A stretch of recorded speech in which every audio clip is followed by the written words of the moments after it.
네, 2024년 10월 3일 이정훈입니다. 쌍방울 게이트, 대북송금 게이트로 기소돼 재판을 받고 있는 이재명 민주당 대표가 재판부 재배당 신청을 했습니다. 이재명 사건을 맡고 있는 법무부인 S가 수원지법 형사 11부의 공판 절차 진행에 대한 의견서를 제출했습니다. 즉, 현재 재판장 신진우 부장이 맡고 있는 재판부를 바꿔달라, 그런 요구입니다. 신진우 부장은 요 앞서 같은 사건으로 기소된 경기도 부지사 지낸 이화영 씨에 대해서 쌍방울 게이트로 징역 9년 6월을 선고했습니다. 그렇게 되고 난 다음에 이제 유죄가 나오니까 검찰이 자신을 갖고 이재명도 같은 혐의로 기소를 했습니다. 그러니까 이재명 씨 측에서 제주를 부렸죠. 수원지법에서 이 사건을 처리하지 않게 해달라. 수원지검이 수사한 사건인데 자기는 대장동 게이트 또 고발사주 게이트 등등으로 서울중앙지법에서 재판받고 있으니 거기서 병합해 받게 해달라고 신청을 했는데 그게 기각이 됐었습니다. 그래서 서울중앙지법이 아닌 수원지법에서 재판이 열리게 됐습니다. 그 첫 재판이 지난 8월 27일 열렸습니다. 수원지방법원 신진우 부장이 있는 재판부에서 열렸는데 이날 이재명 측은 뭐라 그랬는가 하면은 재판 자료를 다 못 봤다. A4 용지 4만 쪽이랍니다. 양이 좀 많죠. 그래서 사건 기록을 다 못 봤으니 좀 연기해달라 그래갖고 재판부가 받아들였죠. 벌써 기도한 지 2달이 넘었는데 아직까지 뭐 했냐? 신속하게 빨리 봐라. 야단치면서 10월 8일 공판을 열겠다라고 하면서 22분 만에 재판을 끝냈습니다. 그렇게 해서 시간을 끌고 난 다음에 지금 10월 3일이 되기 전인 지난 9월 30날 이재명 측은 재판부를 바꿔달라라는 요구를 했습니다. 그래놓고 이제 이화영 씨를 지금 수원지검의 한 검사를 탄핵했죠. 탄핵하기 위해서 청문회를 열면서 이화영 씨를 불러서 수원지검이 자기가 그런 진술을 하도록 회유했다라는 주장을 마구 폈습니다. 그에 대해서 얼마나 엉터리인지는 제가 앞선 방송에서 발표했고요. 이렇게 되니까 오늘 수원지검이 입장을 발표했습니다. 뭐냐?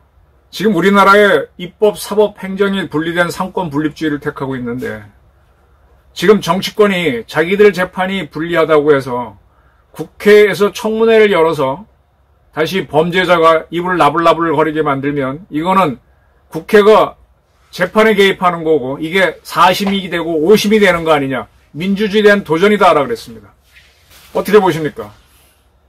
저도 억울한 게 있어요. 저도 억울한 게 있는데 저는 뭐 그냥 꼼짝 못하고 당하는데 내가 국회 다수당의 대표라 그래서 국회에서 청문회 열어갖고 날 주장하게 해주면 난 굉장히 좋지. 근데 우리한테는 절대 기회는 기회가 없는데 어떻게 이재명한테는 기회가 있습니까?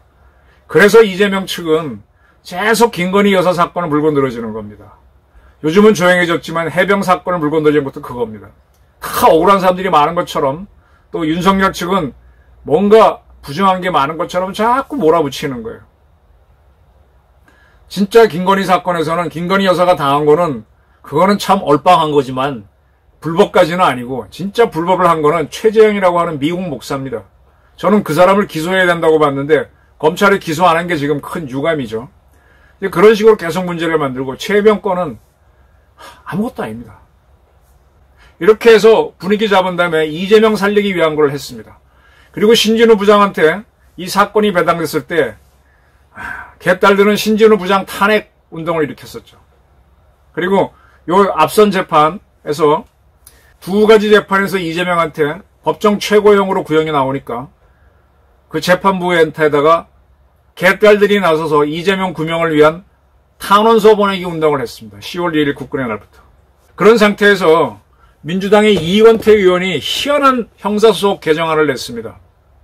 뭐냐? 공범에 대해서 유죄를 판결한 판사는 그 공범 외에 또 다른 공범이 받는 재판을 받게 하지 말자. 현재 형사소송법에는 법관이 피해자이거나 사건 당사자일 때는 그 사건을 맡지 못하게 하고 전심 판사가 관여한 관여한 재판도 하지 못한다. 전심 재판. 즉 내가 1심에서 이 사건을 맡았는데 내가 판결을 내렸어요. 아니 재판을 했어요. 근데 인사이동이 있어서 2심으로 내가 옮겨갔는데 나한테 또 왔어. 그런 경우는 맡지 못한다. 이렇게 돼 있는데 여기에다가 공범에 대해 유죄를 선고한 사람도 전심 관여한 재판처럼 또 다른 공범 재판에는 관여하지 못한다라는 거를 이런 개정안을 이건태 의원이 발의를 했습니다. 이 법이 통과되면은 아까 말한 신준우 부장은 공범인 이화영에 대해서 판결을 했기 때문에 이재명 재판을 할 수가 없죠. 이게 뭡니까 이게.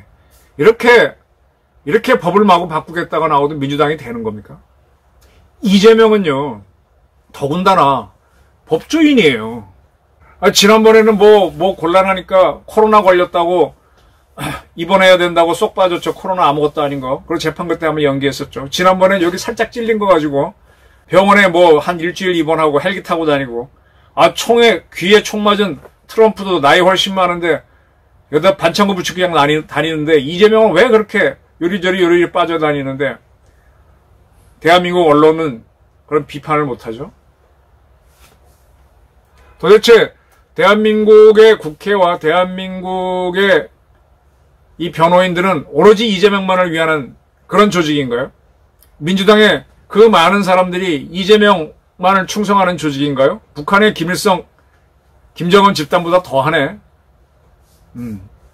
지금 이화영도 자기 재판에서 불리해지니까 방향을 바꿨다가 그의 부인이 개입하면서 다시 회유했다는 쪽으로 돌아섰습니다.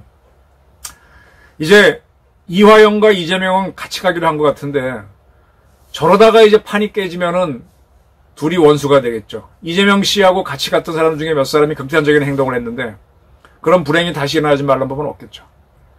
도대체 이재명이라는 사람 앞에는 어떻게 자기는 항상 빠져나가야 되는지, 왜 이런 나이 사전에는 나이 희생은 없다 이런 세상이 되는지, 어떻게 검사를 자기한테 죄를 많이 줄 것 같다고 탄핵을 시키는 사람이 야당 대표가 되는지 참으로 이상한 세상 아닙니까?